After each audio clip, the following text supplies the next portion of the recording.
Ante todo, muchísimas gracias, realmente. Muchísimas gracias por organizar esta presentación, a Daniel Basqueto y aquí a Federico Viola. Y muchísimas gracias por estar esta tarde y haber compartido desde las 10 de la mañana una cantidad de ponencias, discusiones, etcétera, muy, muy enriquecedoras. Voy a hacer un pedido antes de empezar. Como todo lo que escuchamos fue realmente muy rico, mi pedido es ver si podemos hacer una edición de este encuentro entre ustedes y nuestro grupo de trabajo, y también la sumamos a Sofía a esto. Sí, si les parece, muchísimas gracias. ¿Cómo surgió esto? El grupo de trabajo, de investigación que yo dirijo en la sección de Ética, Antropología Filosófica y Filosofía Intercultural de la Facultad de Filosofía y Letras de la Universidad de Buenos Aires, es un grupo al que le hemos dado el nombre de Interculturalia. Dicho entre nosotros, ellos dicen que soy la jefa, no me hacen caso, es más una horda que un grupo, pero bueno, no importa. El grupo está constituido por una cantidad de personas, más o menos 40, de todas las edades y en todas las escalas de formación. Estudiantes, formación de gente que está en la formación inicial de posgrado, gente que está en el doctorado, en el postdoctorado y que ya han pasado esas instancias. De todas maneras, como ustedes saben, las posibilidades de inserción académica en estos años son bastante difíciles. Entonces, a pesar de que hay varios doctores y doctoras en el grupo, no tenemos un número, diríamos, de cátedras ocupadas por el grupo, ni de cargos de CONICET importantes. Pero bueno, tratamos de trabajar. Esto significa que mantenemos una comunicación asidua, reuniones quincenales, estamos vinculados a algunos otros grupos, como por ejemplo a ASOFIL, y por lo tanto también a quienes están trabajando con ASOFIL en Santa Fe, perdón, y con otros grupos y con otros investigadores.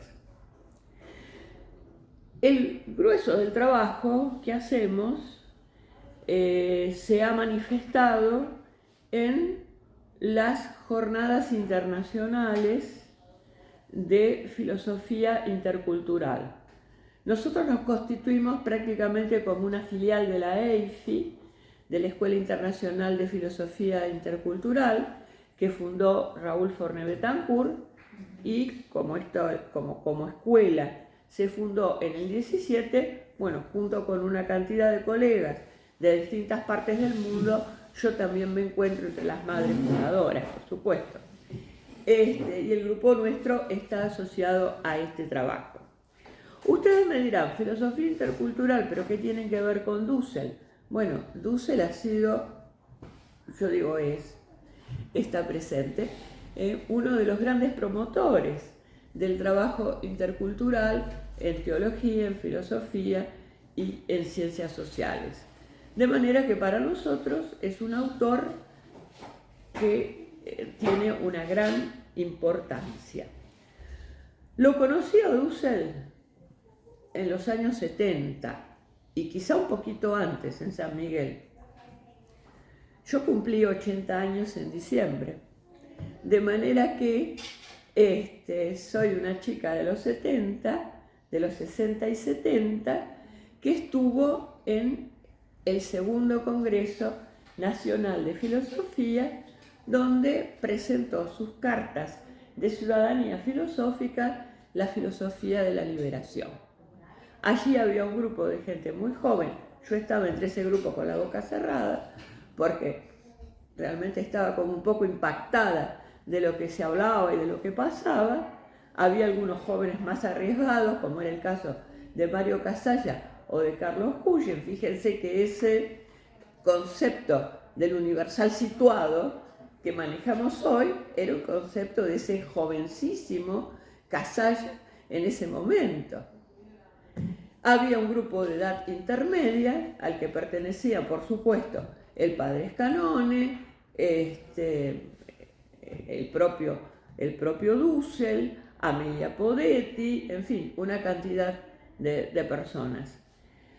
Como ustedes conocen, y sobre todo los textos de Marcelo González y de Luciano Madoni nos han hecho conocer a fondo esta historia. Bueno, esta reunión estuvo precedida de una serie de encuentros y seguida de otros encuentros, especialmente los encuentros que se realizaron en San Miguel. Yo recuerdo los dos encuentros siguientes, bueno, fueron multitudinarios, los encuentros de San Miguel fueron realmente extraordinarios. Entonces, con esto, ¿qué quiero decir? Que aunque nosotros hacemos filosofía intercultural, reconocemos como parte de nuestra historia y como una especie de cantera de ideas, de conceptos, de símbolos, todo el trabajo de la filosofía de la liberación. Recuerdo, por ejemplo, que en el año 1994, Raúl Forné Betancourt, uno de los fundadores de la filosofía intercultural, escribe un trabajo en la revista de Filosofía Latinoamericana y Ciencias Sociales, la revista de Asofil, sobre la relación de la filosofía intercultural con la filosofía latinoamericana. Es decir, la relación fundamental entre la filosofía de la liberación como antecesora de la filosofía intercultural. La filosofía intercultural como tal, con este nombre, la filosofía intercultural siempre existió, pero con este nombre y como escuela, surge en los años 90 en Europa. Un poco antes ya había empezado, por ejemplo, Raúl Forné con la revista Concordia a hacer algunos intentos de esto, ¿no?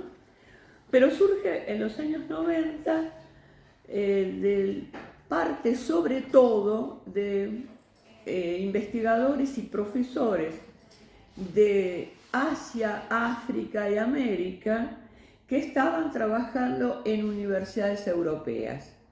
Y ellos se vuelven conscientes en esos años en los que se hablaba de globalización, de mundialización, todo esto, se vuelven conscientes del provincianismo de la filosofía europea y de la necesidad de pensar en horizontes más amplios, es decir, en horizontes globales.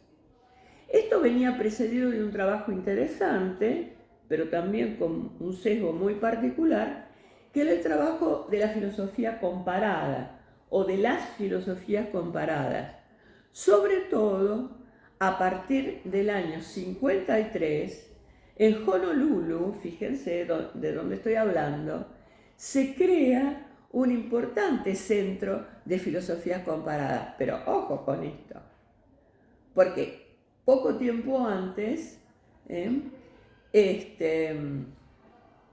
esos países habían pasado a ser dominio norteamericano. Es decir, constituyen una de las estrellitas de la Unión, ¿no? Entonces, el trabajo de filosofías comparadas tenía que ver con ¿qué? Tratar de hacer una especie de filosofía universal que de alguna manera uniera las filosofías europeas con las filosofías de la India, de Japón, de Corea, etc., con las filosofías sobre todo asiáticas. Bueno, eso no condujo a ningún resultado bueno desde el punto de vista filosófico. Se hicieron trabajos importantes de traducciones, etc., pero por ese camino los filósofos europeos de los 90 se dieron cuenta de que no podían, europeos y asiáticos y africanos y americanos de los 90, se dieron cuenta de que no podían seguir caminando. Entonces, no se podía, ¿por qué? porque era imposible, absurdo, contrario a lo que es el trabajo filosófico y la idea misma de filosofía, hacer comparaciones que no tenían ningún sustento, que no estaban ancladas en un trabajo sobre los contextos, sino que simplemente se querían mostrar coincidencias. Bueno, ustedes hablan de esto, nosotros de esto, bueno, pero esto quiere decir alma. Entonces hablamos de esto. No, así no se podía trabajar. Lo que ellos quieren hacer entonces es filosofía contextual, realmente.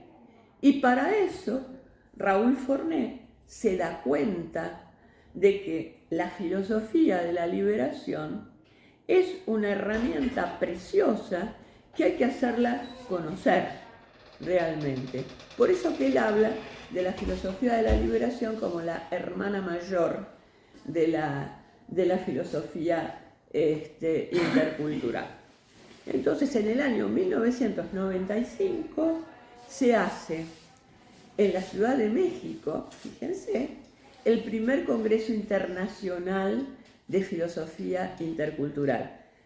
Las sociedades de filosofía intercultural se habían creado antes en Europa, pero el primer Congreso Internacional se hace en México. Ya en ese Congreso Internacional las actas están disponibles porque después se ha hecho una versión en PDF, en la biblioteca virtual de la EIFI está todo el material disponible. En ese primer Congreso Internacional están todas las figuras europeas, asiáticas, africanas, que fueron iniciales en la filosofía de la intercultural, más varios representantes de la filosofía de la liberación latinoamericana. El padre Scanone, el Dussel, Bellot, Dina Picotti, etcétera, etcétera.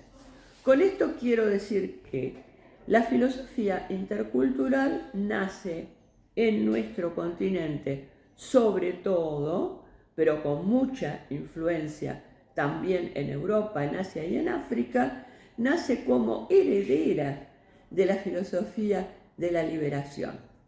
Y es por eso que en nuestro grupo nos hemos dedicado, no todos, pero muchas personas, nos hemos dedicado a trabajar el pensamiento de Enrique Dussel, al que lo reconocemos también como propio, y ha habido por lo menos algunas tesis de doctorado importantes sobre Dussel, como es el caso de la tesis más o menos reciente de Matías Zielinski, que varios de ustedes quizá conozcan, que es sobre el tema del mesianismo, del nuevo pensamiento judío y su influencia en Enrique Dussel y en Juan Carlos Scanone.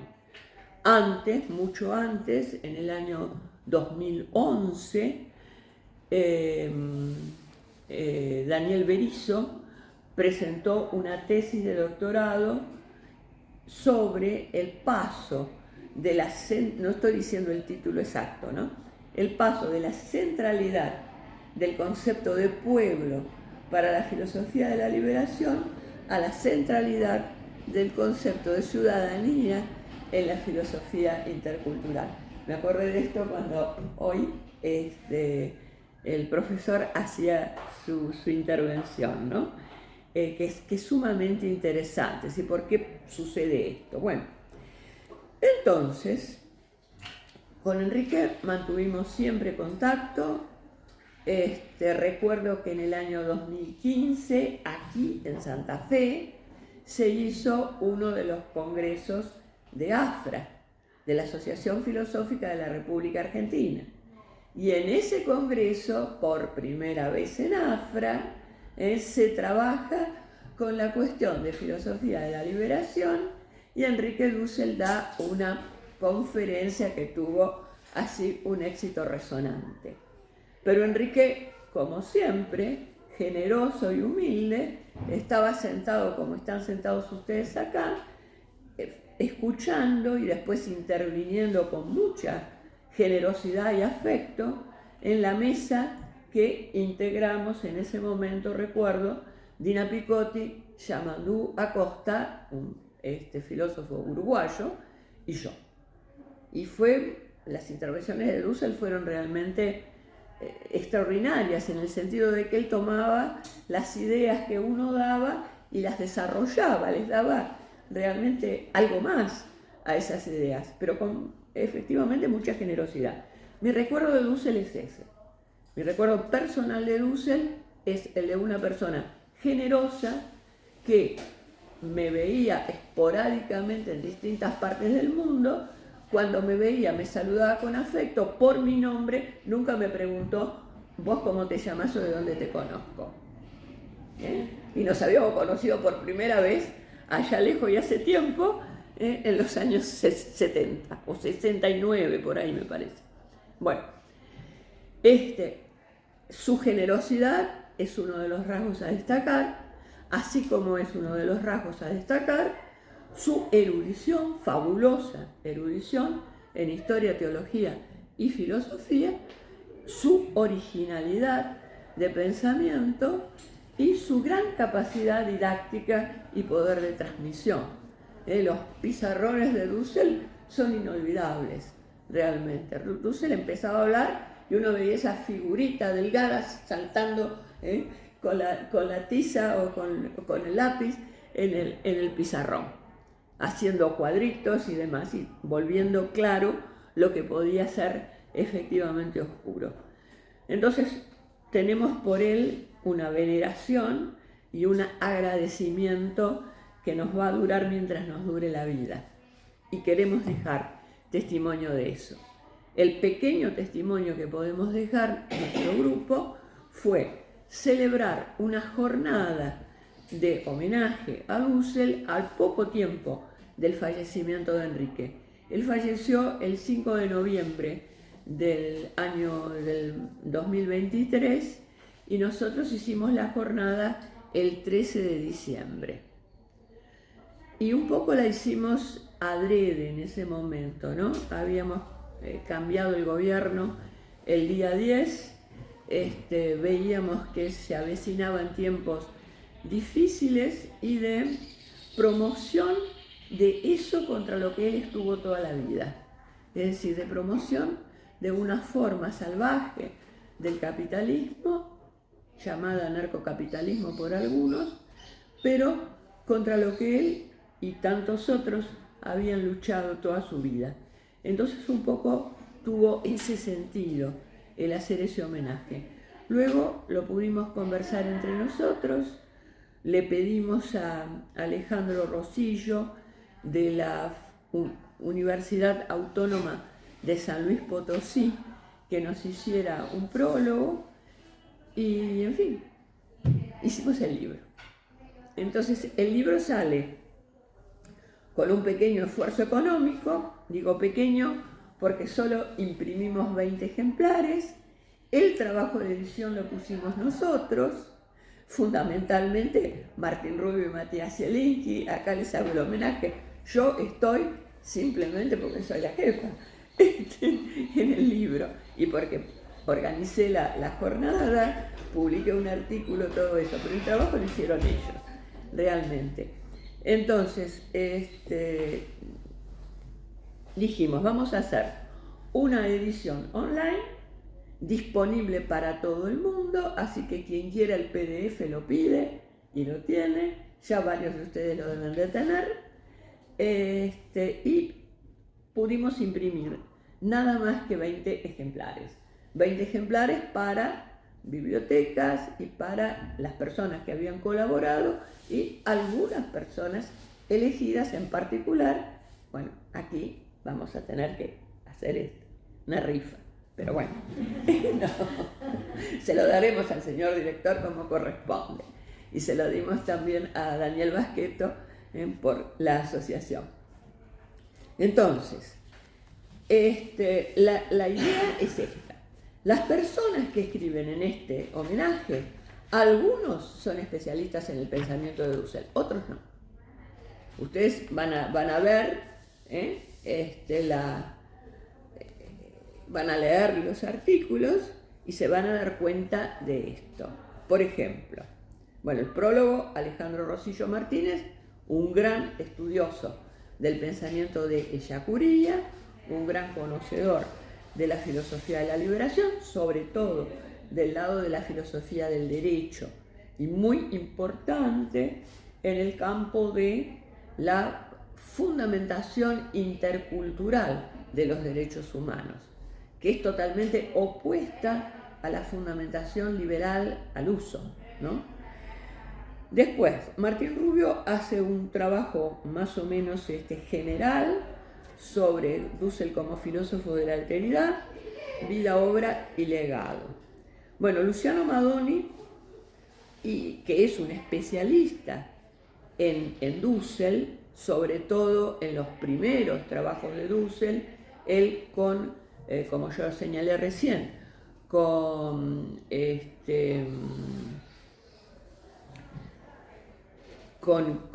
Marcelo González, tienen publicadas una colección de trabajos más o menos monográficos y un libro en especial sobre Dussel y Scanone. Entonces pero está haciendo su tesis sobre Levinas. Entonces hace un excelente trabajo, además hermosamente escrito, sobre el rostro del pueblo.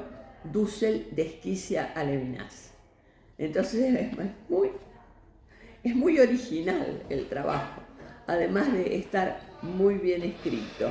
Y lo presenta a Dussel no solamente como filósofo de la liberación, sino también como un filósofo decolonial e intercultural. Esto es muy importante para nosotros.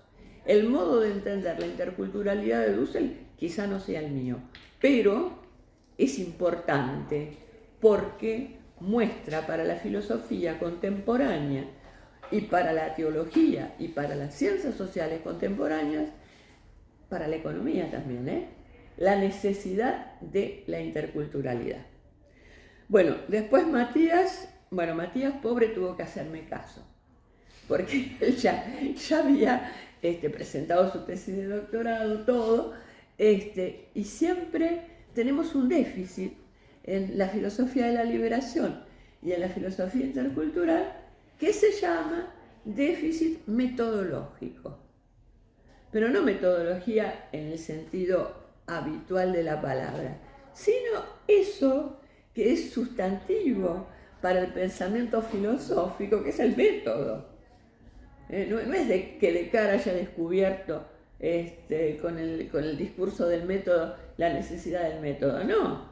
Ya lo tenemos los primeros analíticos, pero lo tenemos también antes, y toda la filosofía, la China, la India, toda filosofía se pregunta por el método, es decir, ¿qué es aquello que nos permite pensar con cierta corrección y nos pone en el camino de acercarnos, yo no digo de encontrar, de acercarnos a la verdad que estamos buscando?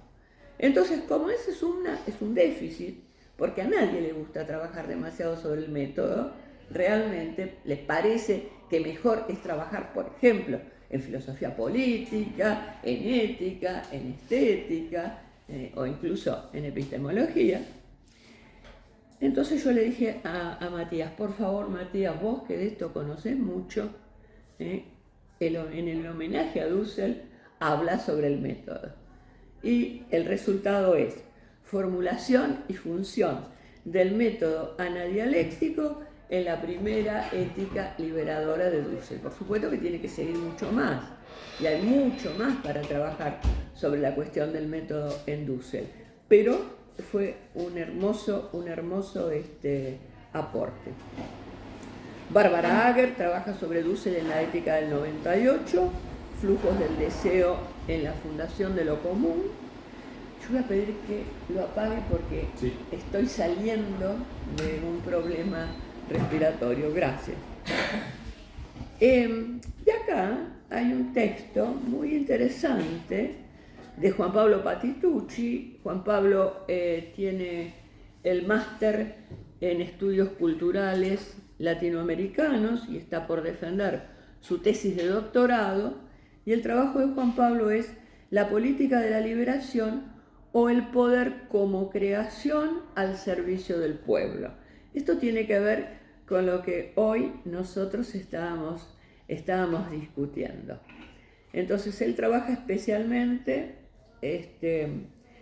con Filosofía de la Liberación del 96, y para una ética de la liberación latinoamericana. Él acá cita la edición del 2012, pero en realidad la original es del 98, y intenta mostrar esta temática de manera bastante creativa, digo yo, en el pensamiento de Dussel. Como ven, le estoy haciendo propaganda al libro para que ustedes lo lean, pero con esto quiero transmitirles cuáles son nuestras preocupaciones y cuál es nuestra forma de acercamiento a Dussel, ¿no? Con algunas personas que lo han estudiado mucho más de cerca y de manera erudita, y otros que se han acercado a él por un genuino interés filosófico, pero sin explorar a fondo todos los trabajos de Dussel. En el caso de Juan Pablo sí, en el caso de Matías Zielinski también, en el caso de Madoni también, obviamente, lo han trabajado a fondo. Después, Daniela Godoy hace un trabajo muy lindo. Daniel está por defender su tesis de doctorado, que es una resignificación de la noción de víctima de la filosofía de la liberación, es decir, de la ética de Dussel, realmente, pero ¿a partir de qué? A partir del caso de las detenidas, desaparecidas, que fueron víctimas de violencia sexual como tortura en la última dictadura. Entonces ella ha trabajado exhaustivamente los documentos, asistió a una cantidad de sesiones de juicios y demás, es decir, tiene una colección de documentos impresionante, y a partir de esto y de los estudios feministas, ella hace todo un trabajo crítico, obviamente, sobre Dussel, pero además reconociendo esa potencia que tiene la noción de víctima que Dussel toma de Walter Benjamin, ¿no? A partir de los 90. Entonces, el título es Homenaje e interpelación a Enrique Dussel desde la exterioridad feminista. Bueno, Daniel Berisso, volviendo a los temas de su tesis, pero Daniel creo que lo conocen. Daniel es profesor de ética y de filosofía de la educación en nuestra facultad y ha escrito bastante sobre filosofía de la educación. Entonces trabaja sobre vigencia de la pedagógica de Enrique Dussel ante el déficit educativo de nuestra crisis, tomando como pedagógica no solamente aquellos elementos del pensamiento del segundo Dussel, diríamos, ¿no? El Dussel de la liberación, a los que Dussel le da este nombre, sino a lo largo de toda la obra de Dussel. Después tenemos una colaboración de Andrea Díaz Genis. Andrea es también profesora titular de Filosofía de la Educación en la Universidad de la República de Montevideo, pensando en el otro como otro, en Enrique Dussel, hacia una filosofía pedagógica. Martín Bolaños recorre sobre todo el último Dussel, pero también hace referencia a textos primeros de Dussel, de la proxemia a la mística, un recorrido por las ideas estéticas de Enrique Dussel. Él se dedica a estética, trabaja en este momento como becario del CONICET en la Universidad de la Patagonia Austral. En mi caso, y después me voy a referir a esto, la colaboración fue Vida, Derechos y Liberación, según algunos trabajos recientes de Enrique Dussel. Es decir, recorro trabajos de Dussel, me faltaron algunas cosillas que después descubrí, del 94 para acá, ¿no? Y después hago unas palabras de cierre que obviamente tenían mucho que ver con el momento en el que nosotros presentamos el libro, tanto el momento mundial, el momento político de nuestro país, como la situación de la Universidad Argentina en el momento en el que nosotros presentamos este trabajo. Bueno, por la imposibilidad temporal de juntar gente para el 13 de diciembre, ¿no? Y hacer el homenaje en el 23, no tenemos colaboraciones ni de historiadores ni de teólogos. Ustedes saben que Dussel tuvo una formación excepcional. Dussel tiene un doctorado en filosofía, tiene un doctorado en historia y también tiene una formación, sin llegar al doctorado, en teología. Pero el doctorado en historia de Dussel, que si no me equivoco es del año 67, es sobre los obispos latinoamericanos defensores del indígena.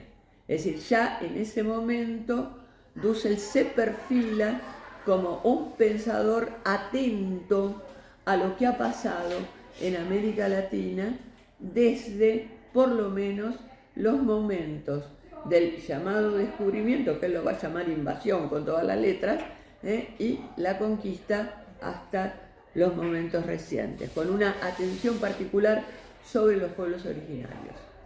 Dussel confiesa aquí. Esta es el libro que acaba de sacar Katia Colmenares, que acaba de editar Katia Colmenares, es decir, es el primer libro póstumo de Dussel, que recoge clases y conferencias de Dussel. Es interesante para leer porque lo que hay es un diálogo de Dussel con su propia obra. Entonces, él mismo señala como un déficit de su trabajo el no haber aprendido lenguas indígenas. Entonces, Dussel sabía varias lenguas europeas modernas, sabía un poco de árabe, sabía hebreo, pero no sabía bien ninguna de las lenguas indígenas. Y él señala la necesidad de que los filósofos y filósofas de la liberación aprendan, y yo digo también los teólogos, ¿no?, etcétera, aprendan alguna de las lenguas indígenas para poder filosofar efectivamente en contexto y no fuera de los contextos. Otra de las cosas que yo quería señalar de este gran interés de Dussel por la historia es que para Dussel no podemos, él hace esa tesis sobre historia, ¿no? Al mismo tiempo ya ha estudiado filosofía. Recuerden que él estudió filosofía en la Universidad Nacional de Cuyo y después se fue como becario a Europa. Entonces, y después se fue a Israel y Palestina, que se fue como un viaje iniciático para Dussel. Y cuando vuelve es cuando hace su doctorado en historia. Previamente había hecho su doctorado en filosofía. Bueno, lo que él señala es que no podemos filosofar sin la historia. Y esto me parece a mí algo importante. Acabamos de lograr que un joven de nuestro equipo presente una tesis de licenciatura sobre la histórica de Dussel. Y ahora vamos a intentar que este joven, digo vamos en plural porque es el esfuerzo de Matías y el inqui mío, vamos a intentar que siga haciendo este esfuerzo para doctorarse con este tema. ¿Por qué? Porque en general, en filosofía, contrariando lo que es la filosofía real, ¿no?, en filosofía académica, lo que hacemos es estudiar autores e ideas. Pero los autores y autoras, son muy pocas, pero las nombramos por lo menos, los autores y autoras se presentan como personas instaladas en un topos uranos, en un lugar celestial, fuera de contexto. Es decir, las coordenadas cartesianas, esas no las olvidamos, tiempo y espacio no existen. Sin embargo, todos nosotros somos seres corporales, indudablemente, pasionales, llenos de problemas, que estamos en un tiempo determinado y en un espacio determinado. Entonces, por lo tanto, cuando hacemos filosofía, tenemos que partir, como decía la filosofía de la liberación, tenemos que partir situadamente, porque si no, corremos el riesgo de hacer cosas maravillosas, pero hablar en el vacío. y hablar para quién. Y se los nombro porque yo lo tengo nombrado en otros trabajos, que en algún momento va a salir un trabajo, bueno, veremos porque hay un problema con la edición en la Universidad de Cuyo. Hay un analista del lenguaje, del discurso, que tuvo mucha importancia en la Argentina, un francés, Dominique Manguenot, no sé si lo conocen, vino a la Argentina muchas veces. La gente que hace análisis del discurso en la Argentina lo conoce mucho. Bueno, y Dominique Manguenot pertenece a un grupo de trabajo en Francia que es sobre análisis del discurso filosófico. Y entonces lo que ellos trabajan justamente es eso, es cómo ese discurso filosófico, que tiene obviamente una pretensión de verdad, de constitución de verdad, etc., cómo ese discurso filosófico está engarzado en sus contextos, cómo es imposible distinguir un interior y un exterior. Es decir, nosotros estamos aquí, haciendo esta jornada, haciendo esta presentación. No es casual. Es decir, esto tiene que ver con un tiempo y un espacio, con una institución que es muy vieja, la universidad, con una forma de dar clase, con una forma de comunicarnos, con un lenguaje. Estamos usando palabras, conceptos, figuras que son propias de un grupo de gente que se dedica a eso que llamamos filosofía. Entonces, ¿se dan cuenta? Estamos absolutamente condicionados por tiempo y espacio. No estamos en un lugar celestial. De eso, Dussel fue absolutamente consciente.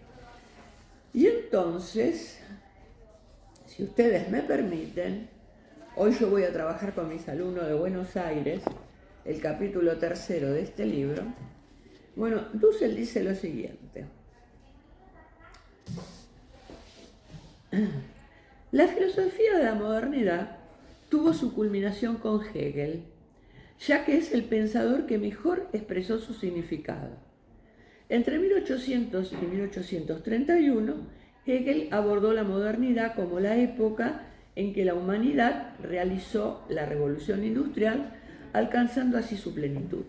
De este modo, tomó su contexto histórico como si fuera un hecho universal. Nosotros, en cambio, proponemos un método distinto: tomar en serio la historia mundial para descubrir la evolución del pensamiento filosófico en diversas culturas, incluido el de la modernidad. Y sigo.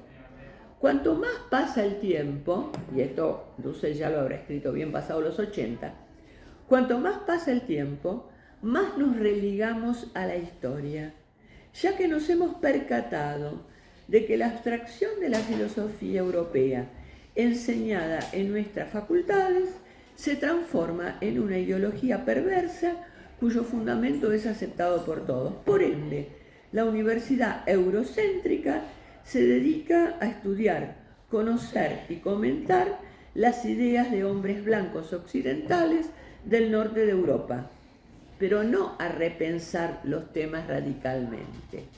Esto es lo que debemos hacer nosotros. Entonces, para pensar los temas radicalmente, la filosofía de la liberación, la filosofía intercultural, la filosofía sin más, la filosofía tiene que ser un pensar situado en el tiempo y en el espacio. Pero pensar situado en el tiempo significa pensar la historia del mundo de nuevo, no pensarla con las categorías europeas. Por eso que Dussel, que conoce muy bien a Hegel, va a ser un anti-hegeliano en ese sentido. Indudablemente, él escribió un libro sobre la dialéctica, conocía a fondo la dialéctica de Hegel. La anadialéctica es una conjunción de analogía dialéctica y superación de ambas. Bueno, pero hay que situarse de nuevo en tiempo y espacio. Eso es lo que está diciendo Dussel. En este libro, bueno, es toda una discusión sobre la cuestión de la descolonización epistemológica y por lo tanto una discusión sobre diversas interpretaciones de la modernidad, donde Dussel en parte se desdice a sí mismo, bueno, hace todo un trabajo sobre sí mismo. Pero yo les decía, para nosotros era muy importante poner la atención sobre este Dussel que se ocupa de la historia, que piensa históricamente, para quien los conceptos no son universales en el sentido de desarraigados, sino que parten de un arraigo, parten de un humus, como diría Husch, que es ese en donde nosotros arraigamos. La filosofía intercultural profundiza esta idea. Y para la filosofía intercultural, entonces, yendo un poquito más adelante que Dussel, es importante volver a las memorias sapienciales de los pueblos, no solamente las que se expresan en forma más o menos filosófica, sino a todas, las que se expresan incluso en formas no escritas. Hoy hablaban del tejido, la cuestión de la teología de Abhyayala como un tejido. Bueno, ustedes saben que muchos de los tejidos de nuestros pueblos son verdaderos discursos, es decir, se pueden traducir de alguna manera, hay historias en esos tejidos. Bueno, esas son las fuentes del pensamiento a las que tenemos que volver. Y un poco nuestro homenaje a Dussel tenía que ver con eso. Yo no los voy a aburrir más, me hubiera gustado referirme un poco a lo que yo escribí aquí, pero no lo voy a hacer. Los dejo ahora que ustedes pregunten, pero nuestro homenaje a Dussel significó sobre todo el agradecimiento a un gran maestro de la filosofía contemporánea que nos volvió a repetir con mucha fuerza y con mucha amplitud aquello que estaba ya contenido en los primeros textos de la filosofía de la liberación, que pensar es pensar situadamente y que el sujeto de ese pensar son efectivamente las víctimas. El término víctima no lo usaba la filosofía de la liberación en sus primeros escritos, es posterior, se hablaba del pobre, del oprimido.